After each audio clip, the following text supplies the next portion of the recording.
Okay, Assalamualaikum. Kita jumpa lagi dalam Telaah. Untuk tujuan Telaah ni, sahabat minggu kita akan perkenalkan buku. Cuma menariknya, sebelum kita terus terjun kepada buku-buku yang dipilih, seperti mana biasa saya mewar-warkan tentang hashtag Telaah. Saya selalu sebut, saya kata istilah hashtag ni saya jarang-jarang gunakan sebab saya nak guna bahasa Melayunya, tanda pagar ataupun kependekannya tagar. Tapi bila sebut tagar nanti ramai tak tahu pula apa. Jadi kita layanlah dulu kan buat mula-mula ni. Hashtag Telaah adalah merupakan pertandingan Telaah. Dan kita memanfaatkan platform media sosial. Akan kami kongsikan selepas ini beberapa pautannya. Ada 3 kategori yang kita pertandingkan: komuniti, pensyarah dan juga siswa. Mungkin akan dikembangkan lagi. Hanya 3 minit maksimum saja ulas mana-mana buku. Buku terbaik bagi kesetiap satu kategori itu akan memenangi sama ada 500, 300 atau 100. Kita beri hadiah tunai. Jadi anda boleh dapatkan maklumat lanjut di pautan media sosial ataupun telaah.my. Tapi hari ini istimewanya saya bersama rakan lama saya ni. Bukunya pun mewah, megah ni. Saya rasa orang kata apa, bila kita pegang buku-buku yang megah dan mewah ni, kita rasa excited dia lain macam lah. Kita bersama Ninot Aziz.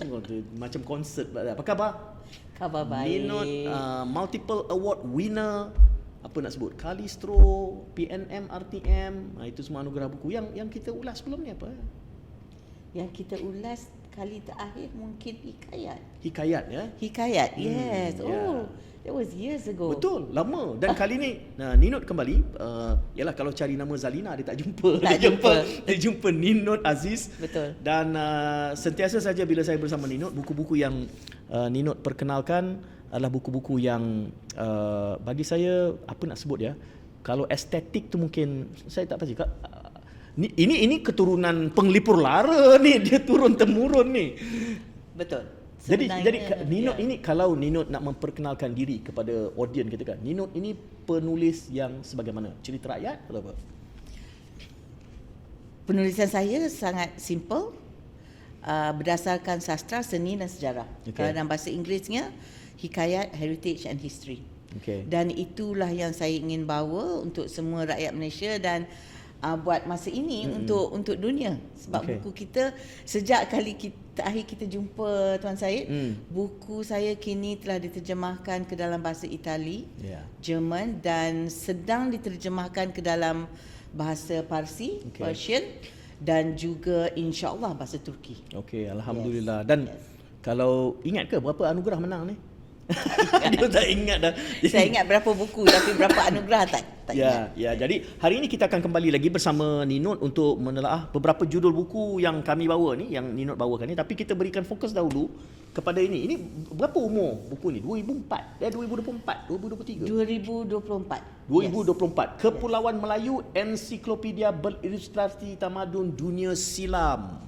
Jadi ini bukunya, kalau nanti kita akan tunjukkan isi kandungannya. Tapi latar belakangnya, Ninot ni cerita rakyat, tiba-tiba ni ensiklopedia ilustrasi pula ni. Betul. A break from my usual genre. Ya. Sebenarnya macam ni. Saya pergi melawat anak saya di London dan kami masuk, biasalah. Saya pergi mana-mana saya mesti masuk kedai buku. Dan saya ada di Dawn Books di London.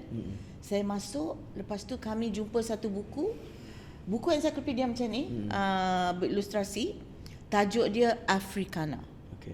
Africana, saya buka semua negara Afrika ada di situ. And immediately, itu Oktober 2023, saya fikir ini adalah cara terbaik untuk memperkenalkan Kepulauan Melayu. Saya juga rasa teringin sangat untuk menggunakan perkataan Kepulauan Melayu ni sebab dia dah lama tak ada.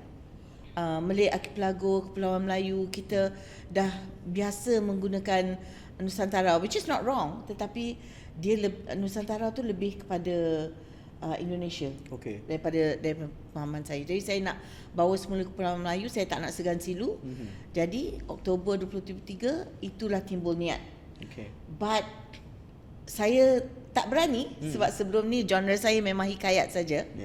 Cuma ada ilham, syukur alhamdulillah, untuk menjemput pakar-pakar dunia menceritakan Kepulauan Melayu ini. Jadi pada mulanya saya hubungi, of course yang pertama ialah Profesor Muhammad Haji Saleh. Dia mentor, dia juga yang banyak membimbing saya. Jadi mulanya Profesor Muhammad Haji Saleh, kemudian Datuk Datuk Dr. Teo Kok Siong. Lepas tu bila saya menceritakan Kepulauan Melayu ni, saya sedar dia cerita tu kena bermula daripada pentas Sunda. Bagaimana pentas Kenapa Sunda? mesti bermula di situ? Sebab itulah permulaan pulau-pulau ini terjadi. Jadi saya tak boleh cerita tu. I'm not a geologist. Saya bukan pakar dalam bidang tu. Jadi saya contact Profesor Emeritus Datuk Dr. Ibrahim Komo. And I cannot get someone better than him. Because dia ialah pakar geologis satu dunia. Dia pakar geologis. So saya pun takut-takut juga, tapi I approach him. And dia kata, of course Ninot. Dan sejak pada itu, semua pakar-pakar dunia yang saya contact, Datuk Dr. Annabelle Gallup daripada British Library, Professor Costa, mereka semua mengatakan yes. Datuk Dr. Profesor Ahmad Murad Marikan, ramai sangat. Saya sampai sekarang ni ada 24 ahli akademik dan pakar dunia memberi contribution for this. Jadi barulah saya yakin nak mengeluarkan satu ensiklopedia berilustrasi. Banyak yang saya nak tanya ni, sama ada ia padan atau tidak dengan durasi masa yang kita ada ni, sebab nature-nya adalah ensiklopedia. Kita bayangkan kalau kita tengok Britannica tu kan, berapa volume. Jadi memilih apa yang harus masuk, apa yang tak masuk bila sifatnya ingin bersifat ensiklopedik. Agak sukar, tetapi saya limit. Saya ambil beberapa topik penting. Nombor satu, sebab saya diberitahu dan saya telah lihat sendiri di seluruh dunia, bila kita lihat tamadun dunia, ada tamadun Yunani, ada even Arab, tanah Arab, China, India, semua adalah. Tetapi dunia Melayu tak ada. So saya ingin adakan satu tamadun, garis masa tamadun. That's the first thing that we wanted to do. So itu. Nombor dua, sebab kita buat garis masa tamadun, kita kena ada civilization, tamadun dunia Kepulauan Melayu yang paling kuat. Jadi itu satu lagi. Maknanya adalah lepas Sriwijaya, Majapahit, Melaka, sebenarnya ia bermula daripada Sungai Batu, Lembah Bujang dan itu semua. Permulaan dia sebenarnya pentas Sunda. That is the portion yang ditulis oleh Profesor Datuk IBK Ibrahim Komo. Dia tulis macam mana pentas Sunda ini terbentuk 25,000 tahun dahulu. And then we come to Sungai Batu, we come to Sriwijaya dan sebagainya, Langkasuka, Melaka, Patani, Johor dan sebagainya. Itu satu bab. Lepas tu bab apa yang penting lepas tu sebenarnya? Apa yang membawa satu Kepulauan Melayu ni menjadi satu? Itu ialah bahasa dan sastranya. Bahasa dan sastra. Dia bahasa dan sastra sangat penting. Kemudian, bahasa dan sastra, tetapi bagaimana kita berinteraksi dengan dunia, bagaimana kita telah pergi jauh ke segala benua, itu adalah tamadun maritimnya, legasi maritim. So itu yang ketiga. Tetapi tidak lengkap bila kita berkata tentang dunia Melayu ni. Yang mencantikkan, yang mengindahkan ialah kita punya warisan seni budaya kita, yang contohnya kita ada gamelan di tanah Melayu, di Indonesia, kita ada Cak Lempong, kita ada sebagainya, kita ada kulintang di Filipina. Dan sebab bila saya ada di Rainforest World Music Festival, saya sangat terkesan bila saya lihat artis dari Filipina membawa kulintang yang kat situ. Saya rasa satu persamaan. So itu yang keempat. Dan yang terakhir, saya rasa kita patut memberi nama dan memberi mengangkat tokoh-tokoh kepulauan dunia Melayu ni. So itu basically 5 area yang saya itu yang Ninot sebutkan tadi, bermula dengan penceritaan garis masa tamadun dunia silam, Kedah Zamin Turan. Ini banyak istilah yang saya kena belajar dengan Ninot ini. Simalah kepada semenanjung tanah Melayu semasa. Kerana saya melihat di sini, saya baru menyingkapnya beberapa halaman. Misalnya penamaan Pahang. Betul. Jadi semua penamaan lama tu saya masukkan. Supaya kita faham. Mana dapat tu semua tu? Itu research. Itu research. Saya ramai yang membantu. Seperti yang saya katakan, pakar-pakar dunia ada membantu, dan juga kalau pernah dengar nama, tentu pernah dengar Cik Sri Kandi banyak membantu saya. Jadi ini mereka yang come forward untuk memastikan pemaparan ni sejarah yang bagus. Saya sebut tadi soal Pahang tadi kan. Ninot letak sini. Pam, pan, pam, paun, pan, pang, paham, pahan, pahaun, pahang. Ini memang direkodkan dalam nama asalnya sebelum dia menjadi Pahang. Sebelum menjadi Pahang. Sebenarnya baru-baru ni saya buat kajian, ada lagi nama. So ada lagi selain daripada ini? Ada lagi daripada ini. Jadi kita harap kita akan memperbarui lah. Itu sebab sebenarnya daripada buku ni, sebab buku ni dia punya first print sold out. Sold out, alhamdulillah. So ada permintaan untuk kita banyakkan lagi, dan kita tak dapat buat dalam satu buku.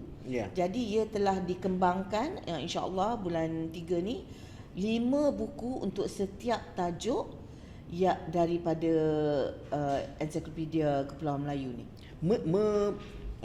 Saya nak sebut, menjadikannya ilustratif.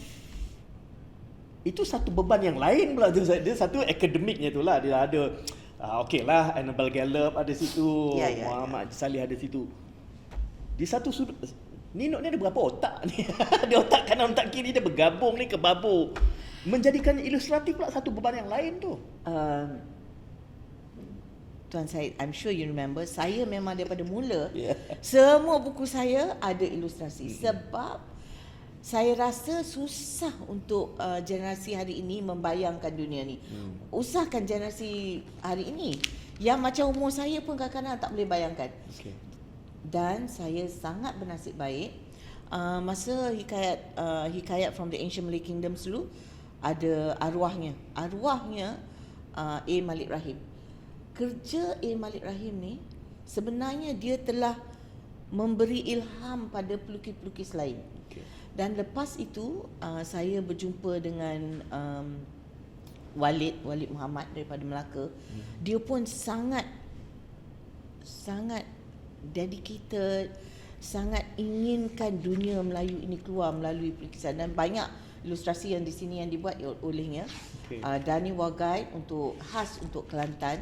Dan lepas tu Ariana ialah seorang illustrator, dia traditional illustrator, dia di Dublin. Dia reside in Dublin. Lepas tu ada Faizal Rahmat yang satu dunia dah kenal kerja Faizal Rahmat melalui representasi dia tentang Kesultanan Melaka. Jadi I think what has happened, bila kita telah mulakan this movement untuk mencari dunia Melayu lama ni, yang datang bersama dengan saya tu sangat passionate, sangat dedicated untuk menghasilkan seni sebegini. Jadi begitulah. So I cannot take the credit because mereka datang. Tak nak take the credit, kerana itu tulis ini teraju utama Ninot Aziz. Selain daripada dia tidak claim bahawa kesemua ini memiliki Ninot, tapi ini kerja yang besar. Saya nak sebut begini Ninot, kerana sifatnya ensiklopedik, cakupan ilmunya luas. Dan saya tanyakan tadi, how do you decide apa yang perlu masuk dan apa yang tak masuk? Sebab kita harus juga realistik di dalam penerbitan ini. Kalau dia terlalu besar, jadi pemasarannya akan menjadi satu cabaran yang lain. Kemudian menghubungi setiap satu tokoh-tokoh itu sendiri. Ninot bukan hanya menerbitkan kandungannya, tetapi juga telah membina jaringan. Kalau besok-besok orang akan tengok buku ni, kat belakang ni penuh nama tokoh-tokoh yang budayawan, otoriti di dalam sejarah, otoriti di dalam pentas Sunda, Ibrahim Komo tu tadi. Ini adalah bagi saya satu kerja yang besar, tapi berjaya digabungkan dalam tempoh 12 bulan. Betul tak? Betul. Agak buka tudung tak ada rambut dia bayangkan. Jangan tanya. Saya bayangkan 12 bulan nak menyiapkan semua itu. Apa momen, kadang-kadang penulis ini ada writer's block kan. Ninot bila menyusun ini semua ni, saya rasa kerja ni besar ini. Dan ini hanya menunggu untuk menang anugerah apa saja agaknya nanti. Sekarang 12 bulan tu apa yang berlaku? Sekarang dah terpilih sebagai Shortlisted? 50 Malaysian Best Books. Okay. Oleh MBKM, alhamdulillah. Tapi 12 bulan tu Ninot bekerja, bukan membuat ini sepenuh masa. Itu satu benda yang mengagumkan lah pada saya kan. Tapi I have all these people, semua orang ni dia imagine ya, mereka adalah tokoh-tokoh yang sangat busy, yang ada hidup mereka sendiri. Tetapi cara dia orang sangat profesional. Okey Ninot, bila perlukan first draft, berapa perkataan, apa topik yang patut dimasukkan, because kita tahu ini bukan, dia tak boleh teks panjang-panjang. Dia kena sikit supaya dapat menarik minat anak muda terutamanya. So they are very professional. I give a deadline and they follow it. Saya nak ceritakan ni sesuatu ya.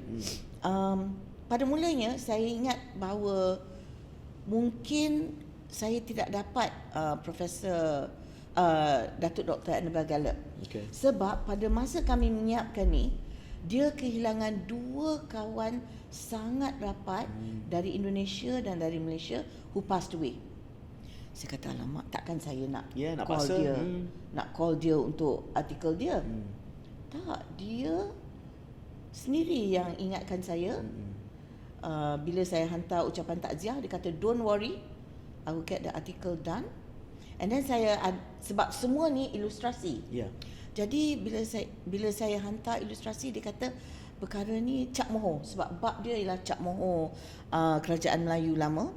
Dia kata ini kita tak boleh pakai ilustrasi. Dia benarkan saya menggunakan British Library punya punya images dan beri dan tuliskan bagaimana nak kredit pada British Library tu. Jadi that's why saya kata saya tak boleh take the kredit benda ni siap dalam setahun dan sebagainya, sebab saya bekerja dengan mereka yang sangat profesional. Sangat profesional. So saya sangat bersyukur sebab tu. Jadi dalam tempoh, saya sebutkan tadi, Ninot bekerja, dan bekerja ni di tempat yang lain, bukan menulis 10 masa. Tapi mengendalikan tokoh-tokoh ni 24. Tokoh besar ni semua bertaraf dunia semua ni kan. 12 bulan. Eureka momennya apa? Kerana saya seimbas saja saya sudah mengecap beberapa, pada hemat saya, ilmu baru lah yang saya kongsikan dengan penonton tadi soal nama Pahang tu. Dia ada jujukan nama yang banyak sebelum jadi Pahang. Apa eureka moment kepada Ninot masa menyediakan bahan ini? Di satu sudut bersama dengan tokoh-tokoh ni, dan mereka sangat kaya dan mendalam. Dia bukan hanya luas tapi juga dalam kan. Antara momen eureka yang Ninot temui 12 bulan itu apa? Saya rasa ada 2. Satu ialah bringing together the whole story melalui pembentukan pentas Sunda. So saya faham sekarang bahawa at that moment saya faham, ini sejarah 25,000 tahun. Bukan 2,000 tahun. Dia sejarah yang datang daripada pembentukan bumi yang unik. Kita memang unik. Itu satu. Dan daripada situ terbentuklah garis masa. Yang kedua ialah kawan saya di Canada, Samuel Peralta. Dia adalah pengasas Lunar Codex dan dia menghantarkan saya satu image satelit. Image satelit itu adalah image bumi daripada sebelah yang kita jarang tengok. Daripada gambaran Pasifik itu.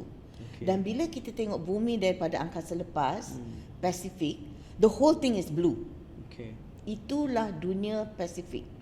Dan bila saya melihat tu, dan saya faham bahawa orang yang pertama melintas dunia Pasifik itu, yang Samuel Peralta hantar gambar satelit ni, ialah Panglima Awang. So saya rasa besarnya dunia Melayu itu menjelajah dunia Pasifik yang tak pernah orang jelajah. So itu dua boom pada saya. kagumnya saya dengan Kepulauan Melayu ni, apa yang ada di Kepulauan Melayu ni. All the rest yes, but ini dua. Saya tertarik tadi tu bila betul kalau kita lihat dari sudut tepat di tengah Pasifik, viewpoint kita lain. Hanya laut saja, kita tak nampak langsung tanah kan. Menarik kalau boleh kita kongsikan itu nanti dalam siaran kita bersama penonton. Tapi menarik juga kerana ini bukan dua medium ini. Ini ada bahasa Inggerisnya di sini. 12 bulan juga ni, Beyond the Malay Archipelago. Tapi ini katanya ini lagi yang bahas versi Inggeris ini lagi banyak kandungannya. Because mula kita siapkan Kepulauan Melayu. Bila kita buat Beyond the Malay Archipelago, dia sedikit lagi kita masa tu untuk mempengerusikan ASEAN. So saya kata ini kira fresh sangat lagi ni. Terbaik dari ini 2025. So saya kata ASEAN, saya rasa saya kena masukkan semua negara Southeast Asia. Jadi kita selepas Kepulauan Melayu kita masuk, itu sebab tajuk dia Beyond the Malay Archipelago. Jadi beyond Kepulauan Melayu ni ada Ayutthaya, ada Cambodia, ada Vietnam dan sebagainya. So saya pun tanya tanya Prof Muhammad sebenarnya, macam mana ni tajuk kita Malay Archipelago. Dia kata you have to think about it beyond. Macam itulah betul dapat tajuk tu, Beyond the Malay Archipelago. Jadi jangan menganggap walaupun mukanya macam sama, tetapi sebenarnya yang versi Inggeris Beyond the Malay Archipelago ni lebih luas, lebih banyak kandungannya. Termasuk Timor Leste. Jadi itu tujuan. Jadi sama tapi tak serupa. Sama tapi tak serupa, betul. Cuma menarik juga kerana ada ni abridged version. Yes. Bukan abridged actually. Dia lebih meluas sebab daripada satu buku ni kita adakan 5 buku mini encyclopedia. So daripada tajuk pertama Tamadun Dunia Silam, ini buku pertamanya. Yang kedua Legasi Dunia Maritim. Kemudian Bahasa dan Sastra, semua satu buku. Dan Warisan Seni dan Budaya, dan terakhir sekali mini encyclopedia tokoh ikonik. Jadi dia akan daripada satu buku ni akan timbul 5 buku. Ini khas untuk sebenarnya khas untuk sekolah dan universiti. Ini untuk tujuan yang lebih spesifik lah.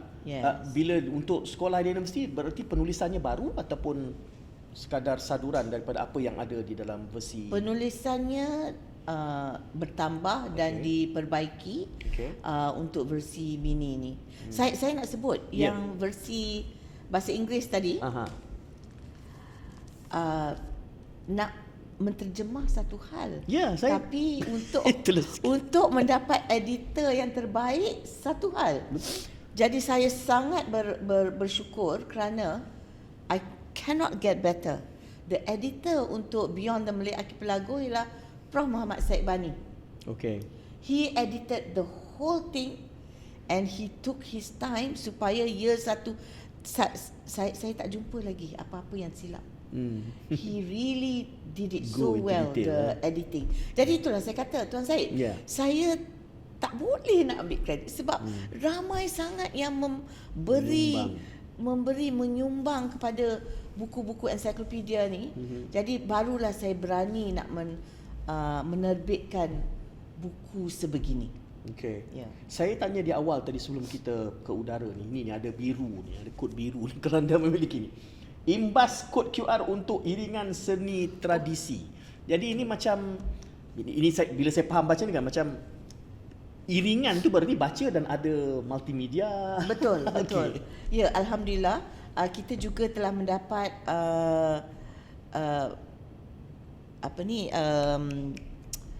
persetujuan daripada Astro Awani, daripada Gangsapura yang memberikan lagu-lagu gamelannya untuk mengiringi, daripada Yayasan Hasanah. Jadi ini semua mencantikkan lagi buku ni. Ada arwah Nurhaiza Nordin. Kisah dia dengan seni telepuk dia, dan Yayasan Hasanah buat satu video yang sangat cantik. Jadi kami masukkan dalam buku ni sekali. Maksudnya apa? Kita ada QR, imbas, imbas kita QR, imbas, kemudian imbas apa yang kita QR, akan dapat? Lepas tu akan ada lagu ataupun ada video dan sebagainya. Jadi saya kena mention lah sebenarnya buku-buku ni juga telah mendapat sokongan daripada Kementerian Pelancongan. Selayaknya melalui GSSK-nya. Jadi dengan itu kita dapatlah membayar dia punya penerbitan dan sebagainya. Syukur alhamdulillah. Sebenarnya ini ramai yang membantu, jadi itu sebab dia menjadi sesuatu yang saya rasa puas hati mengeluarkannya. Dan saya sangat puas hati melihatnya. Kerana ini bukan hanya semata-mata soal penerbitan, dia dah ada multimedia di situ. Ya, Hikayat Fandom ni, Hikayat Fandom ni saya ni sebenarnya sebagai penulis saja. Yang menjadikan Hikayat Fandom itu hidup adalah partner saya, Rudy Daud, dan dia membawa buku-buku ini ke China, ke Jakarta dan sebagainya. Jadi at the beginning, itu sebab saya menulis bahasa Inggeris kalau Tuan Syed masih ingat, Hikayat Fandom, because I want to bring our hikayat to the world. Dan itu satu tanggungjawab yang diambil oleh Rudy supaya dibawa ke pesta-pesta buku dunia. Nanti akan ada buku-buku lain lagi yang lebih menarik untuk kita bawakan. Dengan Ninot ni tak cukup seedisi, dia kena ada beberapa edisi. Sebab dia hikayat saja pun kalau nak cerita satu-satu kita kena buat satu rancangan lain tu. Siri hikayat bersama Ninot. Cerita. Kerana ini satu perkara yang mungkin saya sekadar nak mengusik audiens juga. Saya selalu sebut ini, cerita-cerita rakyat kita pun sebenarnya rakyat kita tak ingat. Saya selalu tanya si Luncai, betul. apa yang rakyat tahu tentang Luncai? Dia kata terjun dengan labu-labunya. Kenapa dia terjun dan apa jadi lepas dia terjun? Tak ada siapa tahu. Cerita tu ada 12 cerita tau. Ada 12 cerita si Luncai. Saya dah bagi kunci pada Ninot ni, dia tak boleh berhenti.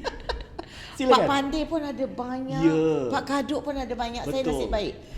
Arwah ibu saya baru meninggal dunia bulan November lepas. Tapi dia telah menghadiahkan semua cerita-cerita ni. Dia telah menceritakan, dia telah menulis dengan saya. Jom kita khazanahkan. InsyaAllah. Kita buat ini untuk YouTube dahulu. It's your channel. Sebab kena buat itu. Itulah, saya tanya dengan audiens saya ramai. Saya kata, ada berapa cerita kancil yang dia tahu? Ramai yang ingat 1-2 je. Banyak. Sedangkan ada banyak. Lepas tu saya terjumpa cetakannya arwah Rahimidin lah. Pun ada cetakan, dia ada 16 di dalam itu. Saya tahu 3-4 saja. Sedangkan saya usir audiens saya, kata Rumpelstiltskin, Jack and the Beanstalk, semua boleh cakap. Itu semua ingatkan. Tapi cerita rakyat kita tak hayati. Jadi pada hemat saya, usaha Ninot ini penting kerana ia adalah merupakan introspeksi untuk kita melihat balik ke dalam diri.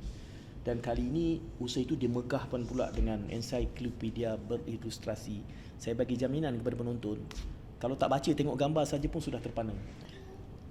Mahal bayar ilustrator ni. Tapi saya tak naklah timbulkan bab ekonomi dalam telaah ni kerana kita ingin menganjurkan. Agak-agaknya apa komen pembaca apa yang telah pun kata first print habis? Komennya semua membangun, semuanya minta lagi penambahan. Semuanya kata harganya sangat berpatutan. Because if you go into the buku ni ada di Kino buku ni antara buku kami di Kino yang sangat laris lah. Laris di Kino. Saya boleh bayangkan kepada orang yang bergulat dalam dunia buku, Rudy juga tentu tahu jenis-jenis buku yang sebagaimana yang boleh berada di Kuno dan juga di pesta-pesta buku ini. Kita akan faham. Bukan semua buku yang boleh masuk ke pasaran-pasaran tertentu. Saya nak ucap tahniah pada Ninot dan mudah-mudahan Ninot terus diberikan kekuatan nak menghasilkan lagi lebih banyak sentuhan majis seperti ini. Dan tentu saja dengan Ninot ni, saya katakan tadi, tak cukup dengan hanya satu episod, berepisod-episod dalam telaah, insya-Allah. Jadi kepada penonton, terima kasih kerana bersama kami selama ini. Juga jangan lupa untuk menyertai telaah, #telaah itu, kerana kempen pertandingan telaah secara bulanan sudah dimulakan. 500, 300, 100 boleh menjadi milik. Ninot tak layak. Ninot tak layak. Nino tak layak, tapi rangkaian network Nino boleh masuk, saya benarkan. Boleh masuk. Okey. Terima kasih. Kita jumpa lagi dalam episod akan datang. Assalamualaikum.